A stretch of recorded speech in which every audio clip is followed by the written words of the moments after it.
નમસ્કાર વિદ્યાર્થી મિત્રો, સ્વાગત છે તમારું સૌનું સંસ્કૃત પથ ઉપર. This is your one and only D R Joshi. ભવતામ સર્વેશામ હાર્દમ સ્વાગતમ વ્યાહરામી. લાઈવમાં તકલીફ પડી, ખબર નહીં નેટવર્ક ઇસ્યુના કારણે, તો લાઈવ ન લઈ શક્યા, રેકોર્ડેડ કરીને તમને મોકલી દઉં છું, કેમ કે ગમે તમારા સુધી પહોંચવાની વાત છે. જોઈએ છીએ એમસીક્યુ આપણે આજના. પહેલો કે ભાઈ, અંધારામાં પડેલા રસ્તામાં દોરડામાં માણસ સાપ માની બેસે અને ભયભીત માણસ સાપના જ વિચાર કરતો હોય તો એના પ્રક્ષેપણથી એને ભ્રમણા થાય. આવું કયો ન્યાય સૂચવે છે? આવું સૂચવે છે કયું? તો કે રજ્જુ સર્પ ન્યાય. કયો ન્યાય સૂચવે છે? રજ્જુ સર્પ ન્યાય. આયા નહીં આવે. જવાબ આવશે રજ્જુ સર્પ ન્યાય. ઓકે, અંધારામાં પડેલા દોરડાને માણસ સાપ માની બેસે એને શું કહેવાય? રજ્જુ સર્પ ન્યાય કહેવાય. ચાલો આગળ વધીએ છીએ. બીજો પ્રશ્ન, સ્વતંત્ર વ્યક્તિત્વમાંથી સમષ્ટિ તરફ આગળ વધવું, સ્વતંત્રમાંથી સમષ્ટિ તરફ જવું, એને કહેવાય છે નદી સમુદ્ર ન્યાય. શું કહેવાય? નદી સમુદ્ર ન્યાય. એના પછી વ્યર્થ કાર્યમાં સમય અને શક્તિ બગાડવાનો નહીં. આવું કોણે કીધું? કયા ન્યાય કીધું ભાઈ? કે નકામા કામમાં પોતાનો સમય અને શક્તિ નહીં બગાડવાની, એવું કીધું છે જલ મંથન ન્યાય. ભાઈ, પાણીને વલોવો કાંઈ ન મળે, એમ જલ મંથન કરવાથી કાંઈ નથી મળતું, એમ નકામા કામ નહીં કરવાના, એવું કીધું છે. અવાસ્તવિક વડે વાસ્તવિક સમજવાનો ન્યાય. અવાસ્તવિક સાધન હોય એના વડે વાસ્તવિકતાને સમજવી, એને કહેવાય ચિત્રતુરક ન્યાય. શું કહેવાય? ચિત્રતુરક ન્યાય. મીન્સ કે જે ડુપ્લિકેટ વસ્તુ છે એના દ્વારા ઓરિજિનલનું જ્ઞાન મેળવવું, ચિત્રતુરક. જ્યાંથી દુઃખની પ્રાપ્તિ થઈ હોય ત્યાં જ દુઃખનું નિવારણ છે. આ વાત કયા ન્યાય માટે પ્રયોજાય છે ભાઈ? જ્યાંથી દુઃખની પ્રાપ્તિ થઈ ત્યાં જ દુઃખનું નિવારણ છે, એને કહેવાય કંટક વિદ્ધ ન્યાય. કાંટા વડે કાંટો કાઢવો, બરોબર, એને કહેવાય કંટક વિદ્ધ ન્યાય. ચાલો આગળ વધીએ છીએ. જ્યાં કંઈ ઉત્પન્ન થવાની શક્યતા ન હોય એવી ખારી પર જમીનમાં જેટલો વરસાદ પડે બધો નકામો છે, અથવા તો યોગ્યતા વિહોણી વ્યક્તિને મળતી તમામ મદદ નકામી જાય છે. આ બે વાત કયા ન્યાયમાં સૂચવવામાં આવી છે? ઉષરવૃષ્ટિમાં. કેમાં? ઉષરવૃષ્ટિ. બંજર જમીનમાં ગમે એટલો વરસાદ પડશે નકામો છે. જે માણસને જેની જરૂર જ નથી એ દિયો તો નકામું છે. વૃક્ષને તમે ખાતર પાણી દેશો તો કામનું. દાળ ભાત દો, છાશ દો, આવું વૃક્ષ માટે જ નકામું છે ને. તો યોગ્યતા ન હોય ત્યાં નહીં દેવાનું, એવું કહે છે. નેક્સ્ટ, જ્યાં મનુષ્યમાં રહેલી પ્રકૃતિદત્ત શક્તિઓને બહાર લાવવી, એના માટે કયો ન્યાય છે? તો કે એને કહેવાય ઈચ્છુ રસ ન્યાય. શેરડીમાંથી રસ બહાર કાઢો તો જ પી શકો, એમ તમારી અંદરની યોગ્યતા બહાર કાઢો તો જ દુનિયા એને સમજશે, બાકી કોઈ સમજવાનું નથી, બરોબર. તો ઈચ્છુ રસ ન્યાય આવશે. એના પછીનો પ્રશ્ન, જે કાર્ય આપણું નથી તેમાં પ્રવૃત્તિ ન કરવી, બરોબર, એને કહેવાય અવ્યાપાર વ્યાપાર ન્યાય. ભાઈ કે ભાઈ જે તમારું કામ છે એ જ કરો, એ છોડીને બીજું કરવા જશો તો બે બગડશે. ડન. તો જે કાર્ય આપણું નથી તેમાં પ્રવૃત્તિ ન કરવી એટલે અવ્યાપાર વ્યાપાર ન્યાય. એના પછી મનુષ્યએ પોતાના શ્રેષ્ઠ સ્વભાવને જાળવી રાખવા માટે સતત પ્રયત્ન કરવા જોઈએ. આમાં કયો ન્યાય છે? જે શ્રેષ્ઠ સ્વભાવ છે ને જાળવી રાખવો. જેમ અગ્નિ હંમેશા ઉપર તરફ જ જાય, અગ્નિ ઉપર તરફ જવાનો નિયમ જાળવી રાખે, એમાં તમારી યોગ્યતા તમે જાળવી રાખો, એને કહેવાય અગ્નિશિખા ન્યાય. એના પછી સચેતન પ્રાણી દ્વારા કરવામાં આવતી ક્રિયા, ચેષ્ટા કે પ્રવૃત્તિને શું કહેવાય? વ્યાપાર કહેવાય. શું કહેવાય? વ્યાપાર. કોઈ પણ સચેતન પ્રાણી દ્વારા કાંઈ પણ ક્રિયા કરવામાં આવતી હોય, ચેષ્ટા કરે, જે કામ કરે ને વ્યાપાર કહેવાય. ચાલો આગળ. ઈચ્છુ રસનો અર્થ શું થાય છે? આંખના આંસુ, ઈચ્છા, શેરડીનો રસ કે અમૃત? આનો જવાબ તમે કોમેન્ટમાં આપી દેજો, બરોબર. પ્રશ્ન નંબર તમે આમ સમજો ને કે 10મો પ્રશ્ન કદાચ હોય તો 10 કરીને જવાબ દઈ દેજો. ઈચ્છુ રસનો અર્થ શું થાય એ તમને ખબર.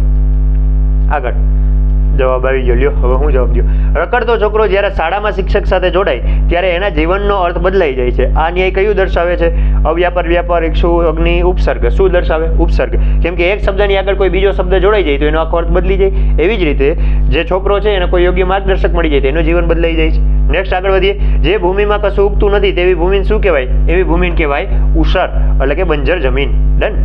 એના પછીનો પ્રશ્ન, ઝેર ઝેરને કાપે, લોઢું લોઢાને કાપે. આવું દર્શાવતો ન્યાય કયો છે? કંટક વિદ્ધ ન્યાય, ઉષરવૃષ્ટિ, રજ્જુ સર્પ કે નદી સમુદ્ર? એવું દર્શાવે છે એને કહેવાય છે ભાઈ કંટક વિદ્ધ ન્યાય. કેમ કે કાંટો જ કાંટાને કાઢે, લોઢું જ લોઢાને કાપે અને ઝેર જ ઝેરને કાપે, બરોબર. ચિત્રતુરક ન્યાયમાં તુરગનો અર્થ શું થાય? તુરગનો અર્થ થાય છે ઘોડો, બરોબર. ઘોડા વિશે સમજવું હોય તો ઘોડો ઓરિજિનલ લેવાની જરૂર નથી, એની જગ્યાએ આપણે ચિત્ર દેખાડીને સમજાવીએ કે ને, તો એના ઉપરથી કીધું છે ચિત્રતુરક ન્યાય. રોગી વ્યક્તિને દવા લેવાથી જ રોગ મટે, દોરા ધાગાથી નહીં. આ વાત ક્યાં ન્યાયમાં સ્પષ્ટ કરવામાં આવી છે? ભાઈ દોરા ધાગા કરવાની બધા નકામા છે. સાચી દવા લ્યો તો હાજર થાઓ, બાકી આ બધું વ્યર્થ કામ નહીં કરવાનું. તો વ્યર્થ કામ ના પાડે છે એવો કયો છે? જલ મંથન ન્યાય. કયો ન્યાય છે? જલ મંથન ન્યાય. કેમ કે પાણી ગમે એટલું ઓલો નકામું જાવ ને એમાં દોરા ધાગાને કરશો એ નકામું જશે, તો તમે શું કરો? તો કે દવા લ્યો, બરોબર, એવું કીધું છે. ચાલો આગળ વધીએ. સ્વતંત્રતાપૂર્વક જીવતા જીવતા માણસે સમાજ અને રાષ્ટ્ર સુધી પહોંચવાનું છે. આ કેમાં વાત આવી છે? પોતે એકલો જીવે છે એમાંથી સમાજને રાષ્ટ્રમાં ભળવાનું છે, તો આને કહેવાય નદી સમુદ્ર ન્યાય. કેમ કે નદી સમુદ્રમાં જ ભળવાની છે ને ભાઈ. હા, તો એમ માણસે દેશ અને સમાજમાં ભળવાનું હોય. સાચી ખોટી હકીકત વચ્ચે ઘણું બધું અંતર હોય, પણ જો વચ્ચે અંધારું આવે ને તો એ અંતર ઘટી જાય છે. આ કયું દર્શાવે છે? આ છે રજ્જુ સર્પ ન્યાય. કયો ન્યાય છે? રજ્જુ સર્પ ન્યાય. એના પછી શાર્દૂલ વિક્રીડિત છંદમાં સૂર્યની સંખ્યા જણાવો. તમને ખબર છે સૂર્યા સ્વેર યદિ મ સજૌ સતત ગા. શાર્દૂલ વિક્રીડિતમ તો એમાં સૂર્ય શબ્દ આવ્યો. સૂર્ય એટલે કેટલા થાય? સૂર્ય 12 છે. કેટલા છે? 12 એટલે કહેવાય દ્વાદશ આદિત્ય. તો 12 સૂર્યની સંખ્યા થઈ ભાઈ. આગળ વધીએ છીએ. નેક્સ્ટ કે છે શિખરણી છંદમાં રસનો અર્થ જણાવો. શિખરણી છંદનું બંધારણ છે ને રસે રુદ્રેશ્ચિન્ના યમન સભલાગ શિખરિણી. તો રસૈ રસ કેટલા છે? 6 રસ છે. કેટલા રસ છે? 6 રસ. એના પછીનો પ્રશ્ન વધીએ આગળ. શાર્દૂલ વિક્રીડિત છંદમાં ગણ બંધારણ જણાવો. એનું બંધારણ શું છે? તો કે શાર્દૂલ વિક્રીડિત યાદ કરવાનું. સૂર્યા સ્વેર્યદિમ સજૌ સતત ગા મસજ સતત ગા. આ આવશે. કયો જવાબ આવશે? મસજ સતત ગા. મેસેજ સતત ગા. મેસેજ સતત ગા. કોને કહેવાનું? શાર્દૂલ ઠાકુરને. ડન. એના પછી શાર્દૂલ વિક્રીડિતમાં કેટલા અક્ષરે યતિ આવે? તો સૂર્ય અને અશ્વ. સૂર્ય એટલે કેટલા? 12. અશ્વ એટલે કેટલા? 7. 12 અને 7મા અક્ષર પછી યતિ આવશે. એના પછી શાર્દૂલ વિક્રીડિતના દરેક અક્ષરમાં દરેક ચરણમાં કેટલા અક્ષર હોય? સૂર્યા સ્વેર્યદિમ સજૌ સતત ગા શાર્દૂલ વિક્રીડિતમ. 19 અક્ષર હોય. કેટલા અક્ષર હોય? 19 અક્ષર. ડન. એના પછી આગળ જઈએ છીએ. વસંત તિલકા છંદનું ગણ બંધારણ જણાવો. ભાઈ વસંત તિલકા છંદ છે એનું ગણ બંધારણ શું થાય? તો યાદ કરો. યમન સભલગા તભજ ગાગા મભન તત ગાગા કે જત જર. તો આવ્યું છે વસંત તિલકા. ઉક્તા વસંત તિલકા તભજા જગૌગ તુભી જજ ગાગા. એટલે કે તભજ જ ગાગા કેનું છે? વસંત તિલકાનું. એના પછી વસંત તિલકામાં કેટલા અક્ષરો હોય છે ભાઈ? એમાં હોય છે 14 અક્ષર. કેટલા હોય? 14. 4 જો તમારે 4 છંદ છે. પેલો આવે આર્યા. આર્યા માત્રા મેળ છે. બીજો આવે શિખરણી. શિખરણીમાં 17 છે. ત્રીજો આવે કયો? ત્રીજો આવે છે વસંત તિલકા જેમાં 14 હોય છે. પછી વંશસ્થ આવે છે. વંશસ્થમાં 12 હોય છે. ચોથો આવે છે વસંત તિલકા એમાં 14 હોય છે. અને શાર્દૂલ વિક્રીડિત એમાં 19 હોય છે. આ 4 છંદ યાદ રાખી લેવાના. ઓકે. 14 કેમાં હોય? વસંત તિલકામાં. 15 આવતા નથી. 19 આવે કેમાં? શાર્દૂલ વિક્રીડિતમાં. 17 કેમાં આવે? શિખરણીમાં. અને વંશસ્થમાં કેટલા આવે? 12. યાદ રાખી લેજો. વંશજ છંદના દરેક ચરણમાં કેટલા અક્ષર હોય છે? હમણાં કીધું 12 અક્ષર હોય છે. કેટલા? 12. એના પછી શિખરણી છંદના કેટલા અક્ષરે યતિ આવે? ભાઈ શિખરણી છંદ છે એમાં કેટલા અક્ષરે યતિ આવે? ચોથા અને 10મા, છઠ્ઠા 11મા, 5મા અને 11મા, 12મા અને 17મા. તો ભાઈ ગણવાનું શું છે? રસૈ રુદ્રૈ. રસ એટલે 6 અને રુદ્ર એટલે 11 એટલે 6 અને 11 આવે. ક્યાં આવે? 6 અને 11 યતિ આવશે. શિખરણી છંદમાં કેટલા અક્ષર હોય છે? શિખરણી છંદમાં 17 અક્ષર હોય છે. આપણે આગળ કીધું જ તું. શિખરણીનું ગણ બંધારણ શું છે? તો કે રસૈ રુદ્રશ્ચિન્ના યમન સભલાગે શિખરિણી યમન સભલાગ યમન સભલગા આવે. એના પછી આર્યા છંદમાં પ્રથમ અને તૃતીય ચરણમાં કેટલી માત્રા હોય? યસ્યા પ્રથમે પાદે દ્વાદશ માત્રા તથા તૃતીયેપી. કેટલી? 12 માત્રા પહેલા અને ત્રીજા ચરણમાં હોય. આગળ આર્યા છંદમાં કુલ કેટલી માત્રા હોય? કુલ 57 માત્રા હોય. ગણી લ્યો 12, 12, 18 ને 15 ટોટલ કરો કેટલી થાય? 57. ડન. એના પછીનો પ્રશ્ન નીચેનામાંથી વ્યાજ સ્તુતિની અલંકારનું લક્ષણ જણાવો. વ્યાજ સ્તુતિનું લક્ષણ શું છે? એકસ્મિન વાક્ય અનેકાર્થતા ભવેત, મુખે નિંદા સ્તુતિ, સામાન્ય વિશેષ કે વિરોધ અવિરોધ. તો એ આવે છે મુખે નિંદા. મુખે નિંદા લાગતી હોય પણ સ્તુતિ થતી હોય, અથવા સ્તુતિ લાગતી હોય નિંદા થતી હોય, એને કહેવાય વ્યાજ સ્તુતિ. એના પછી સામાન્યનું વિશેષ વડે અથવા એનાથી ઉલટું સમર્થન કર્યું હોય ત્યારે કયો અલંકાર બને? સામાન્ય વિશેષની વાત આવે તો અર્થાંતરન્યાસ હોય. કયું હોય? અર્થાંતરન્યાસ હોય. ચાલો આગળ વધીએ છીએ.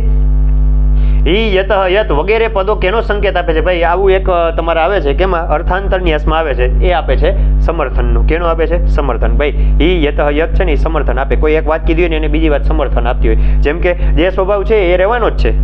આ સામાન્ય વાત થઈ ગઈ. એની વિશેષતા શું આવી? તો કે જેમ કે કૂતરાની વાત કરી તો કૂતરા એક વિશેષ જાતિ થઈ ગઈ. બરોબર. અને એ વિશેષતા આમાં દર્શાવી દીધી કે ભાઈ જેમ કે કૂતરાનો સ્વભાવ રહેવાનો જ છે. એ રાજા બનશે તો એ જોડું તો ચાવશે જ. ડન. તો એ જ સમર્થન કર્યું એ વાતનું. હિ યત યત આ બધા શબ્દો સમર્થન દર્શાવે છે. એના પછીનો પ્રશ્ન ય સ્વભાવો હિ યસ્યાસ્તિ સ નિત્યમ દુરતિ ક્રમ સ્વા યદિ ક્રિયતે રાજા તત્કિમ ન અશ્નાતિ ઉપાનહમ. ભાઈ જે સ્વભાવ જેનો છે ને રહેવાનો જ છે. કદાચ કૂતરાને તમે રાજા બનાવી દો તો શું એ જોડા ચાવવાનું મૂકી દે?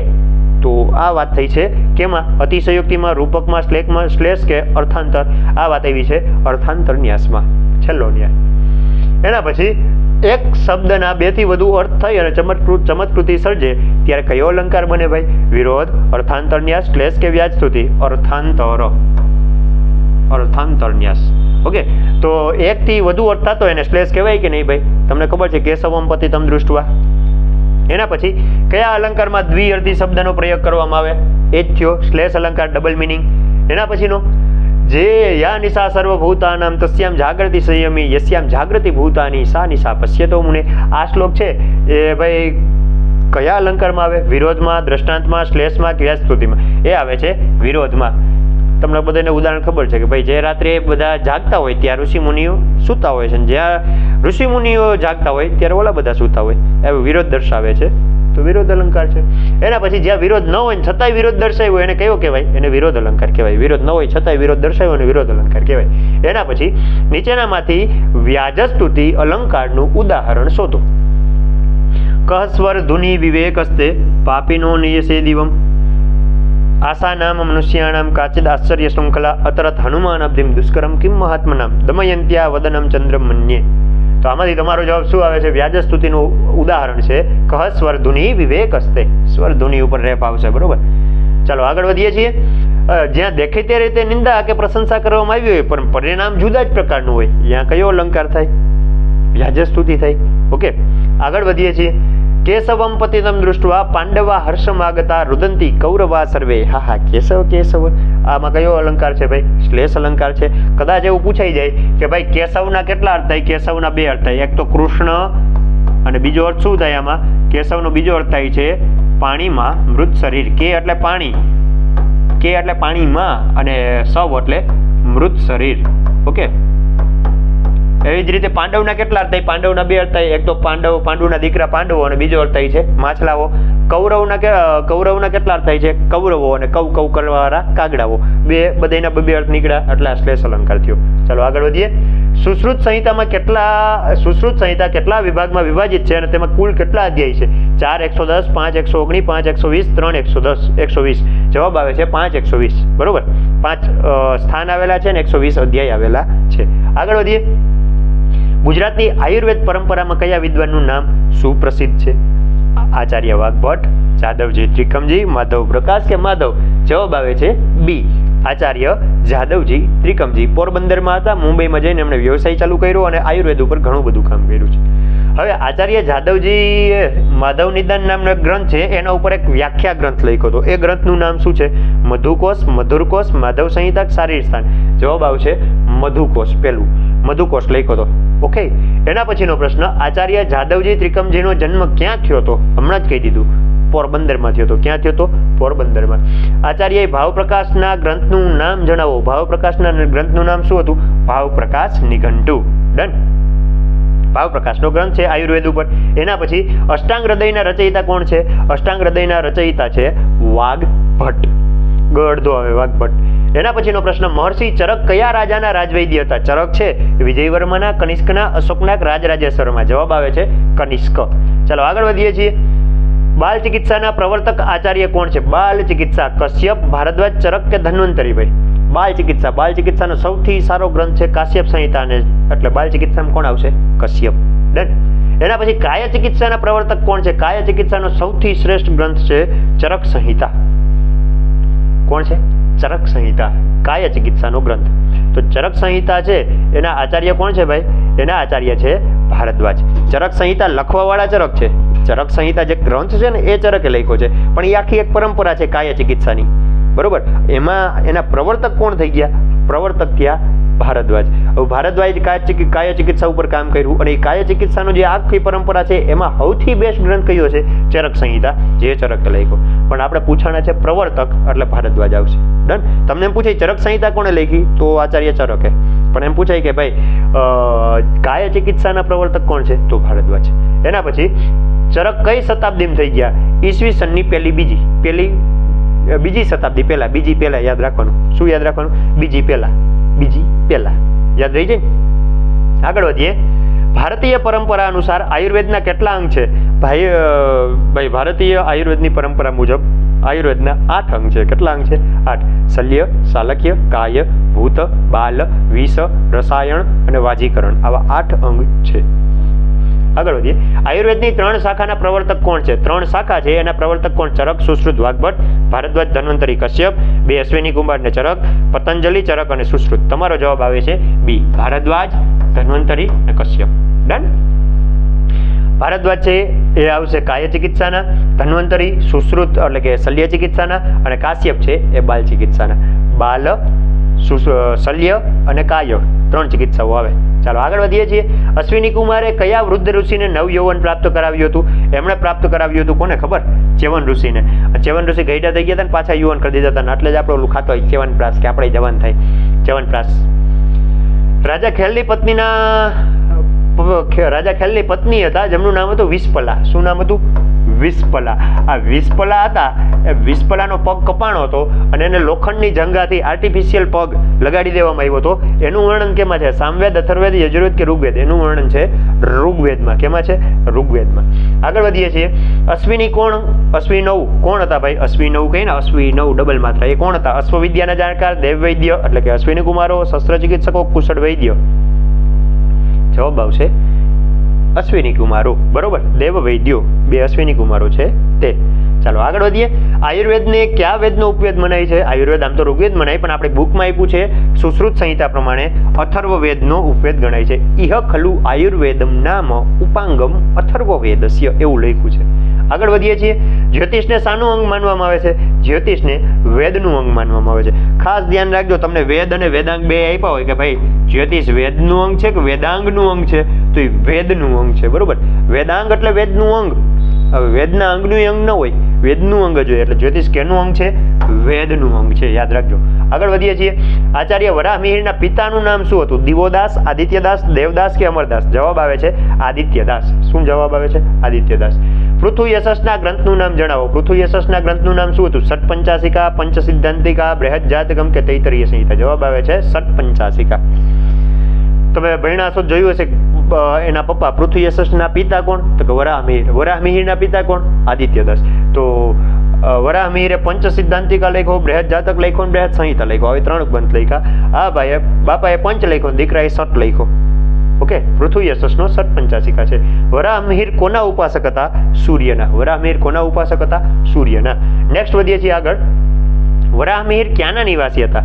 મગધના, અવંતીના, ઉજ્જૈનના, વૈશાલીના, કાશીના? જવાબ આવે છે વરાહમિહિર અવંતી કે ઉજ્જૈની. બરોબર, ત્યાંના નિવાસી હતા.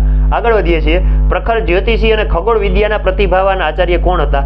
ભાઈ જ્યોતિષીની વાત આવે એટલે એ વરાહમિહિર જ હોય. આપણે ભણવામાં એક જ આવે છે ને એટલા માટે. આમ તો 3 હતા, પણ એમાંથી એક કોણ હતા? વરાહમિહિર. આર્યભટ્ટ હતા અને સાથે સાથે ભાસ્કરાચાર્ય હતા. ચાલો આગળ વધીએ. આચાર્ય વરાહમિહિરના ગ્રંથનું નામ? શલ્ય ચિકિત્સા, પંચસિદ્ધાંતિકા, ષટપંચાસિકા, કૌમારભૃત્ય? જવાબ આવે છે પંચસિદ્ધાંતિકા. એના પછી રોહિણી નક્ષત્ર ઉપર ચંદ્રની પ્રીતિ હતી અને એ કયા ગ્રંથમાં જોવા મળે છે? ભાઈ રોહિણી અને ચંદ્રના પ્રેમ, બાકીની છબીને ઇગ્નોર કરીને પછી શાપ માંડ્યો, એ કેમાં આવે છે?